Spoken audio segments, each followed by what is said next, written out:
Un primer paso para descubrir tu vocación, para descubrir, bueno, qué voy a estudiar, qué voy a hacer en la vida, de qué manera voy a elegir mi universidad, mi facultad, cómo voy a continuar ahora que ya terminé el secundario, por ejemplo, es no apresurarte.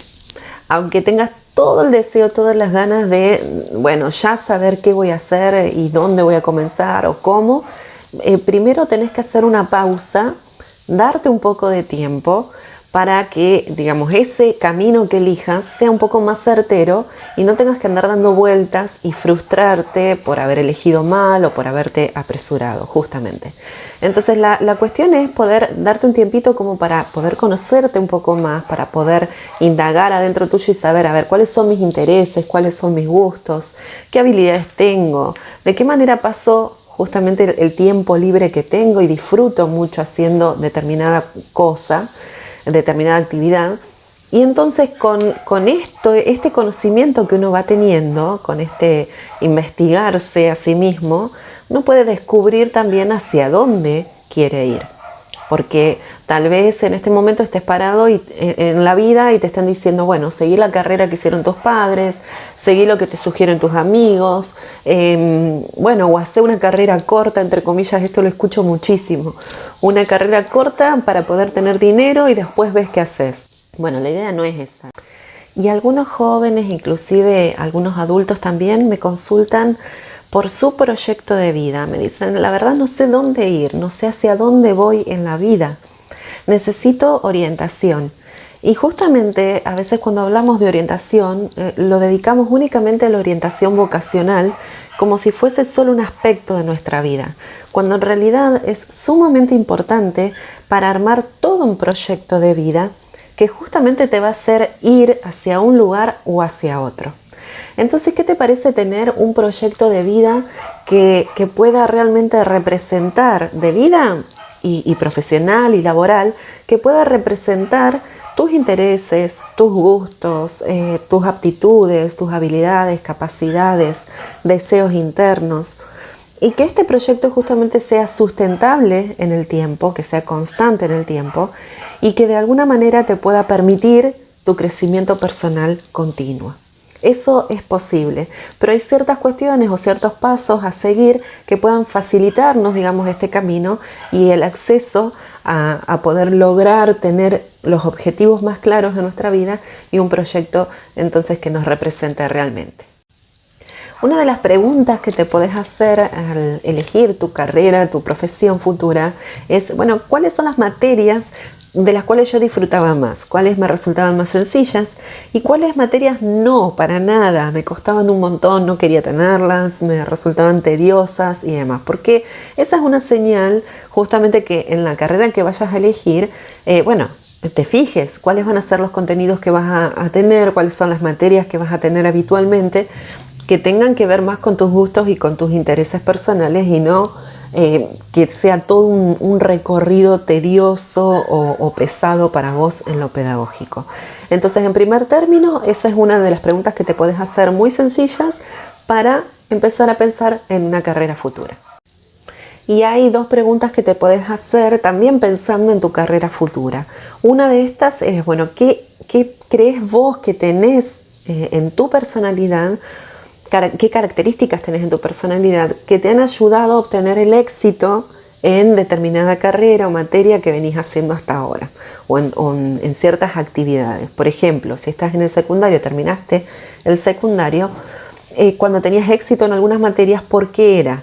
Porque hablabas mucho, porque te encanta escribir, porque te gusta estudiar, porque tenés facilidad para los números, porque sos muy deportista, etcétera, ¿no? Cada uno de nosotros tiene ciertos recursos que nos nacen naturalmente, que nos son más fáciles y que nos permiten entonces hacer el recorrido más fácilmente. Esos son tus fuertes, así que los tenés que tener en cuenta.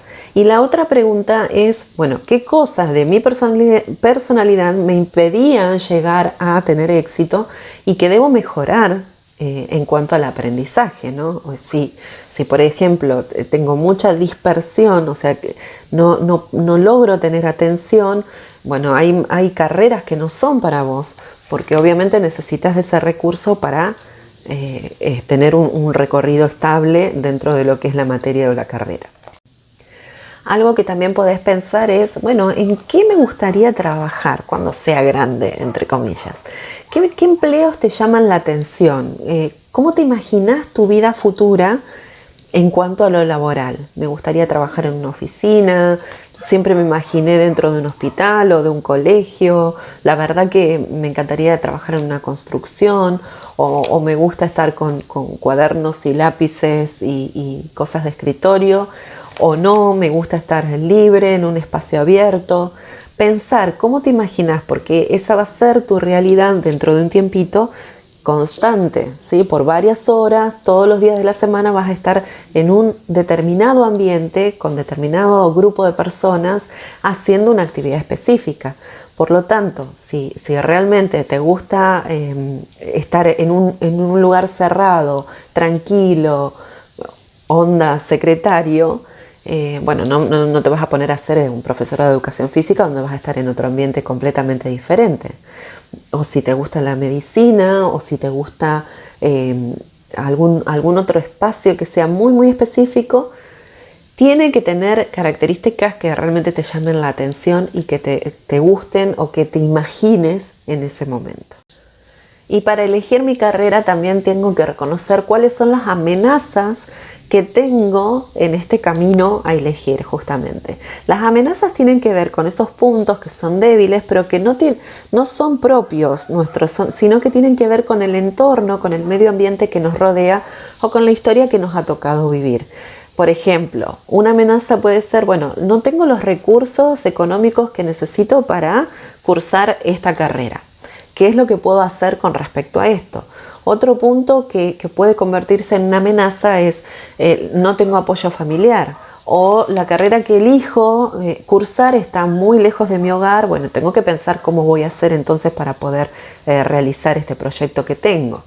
Es decir, conocer cuáles son aquellas debilidades, pero no ya en lo interno, sino en lo externo, y qué cosas puedo modificar de esto o no, o aquellas que están ahí que no van a ser modificables, pero de las que me tengo que hacer cargo y de las cuales tengo que poner en juego, la creatividad para saber cómo saltar este obstáculo que me está presentando entonces mi entorno. Hay un autoanálisis que te puede ayudar mucho, que es bastante práctico, que inclusive se usa en algunas instituciones, es la famosa FODA o los FODA, que tiene que ver con siglas, ¿no? Es una sigla que tiene que ver con las fortalezas, las oportunidades, las debilidades y las amenazas que tenés vos o si fuese una institución. Entonces, si vos podés lograr escribir en una hoja, por ejemplo, cuáles son tus fortalezas, cuáles son tus oportunidades, cuáles son tus debilidades y cuáles son tus amenazas internas o externas, entonces ahí vas a empezar a marchar un poco más. Otro aspecto que tenés que tener en cuenta son las debilidades que tenés como características personales. ¿Por qué conocer nuestras debilidades? Porque justamente son aquellos puntos que no están fuertes en nosotros y que muchas veces se convierten en piedras en nuestro camino. Entonces es necesario conocerlas para poder mejorarlas o erradicarlas, sacarlas directamente de nuestra vida. Por ejemplo, no soy puntual, me cuesta concentrarme, no quiero trabajar en equipo. Bueno, cada uno va viendo cuáles son las debilidades que tenemos, o no sé decidir, no puedo decir que no. La lista también puede ser muy larga, pero en definitiva necesitamos que esté presente en nuestra vida para poder saber qué vamos a hacer con cada punto entonces que no nos está impidiendo llegar a nuestros objetivos. Conocer las debilidades también te ayuda a crecer. Y también en nuestro recorrido universitario o en nuestro futuro recorrido universitario tenemos que tener en cuenta las oportunidades que estamos teniendo. Es decir, aquellos medios, aquellos recursos, aquellas personas que nos están de alguna manera o nos pueden de alguna manera facilitar llegar a ese objetivo que nos proponemos. Por ejemplo, tengo como oportunidad el apoyo familiar. Realmente tengo a todo mi entorno acompañándome en mi decisión y van a ser de ayuda para que pueda yo lograr entonces mi objetivo. Otra oportunidad puede ser, tengo los medios necesarios para estudiar lo que quiera, así que en mi decisión ese no es un obstáculo, es una oportunidad que tengo. Aprovechar las oportunidades que se nos presentan para poder justamente salir más enriquecidos en toda esta experiencia. Entonces, hasta ahora hemos mencionado todos esos puntos del FODA, famoso, fortalezas, oportunidades, amenazas y debilidades, y que nos van a permitir saber dónde estamos parados para poder decidir mejor.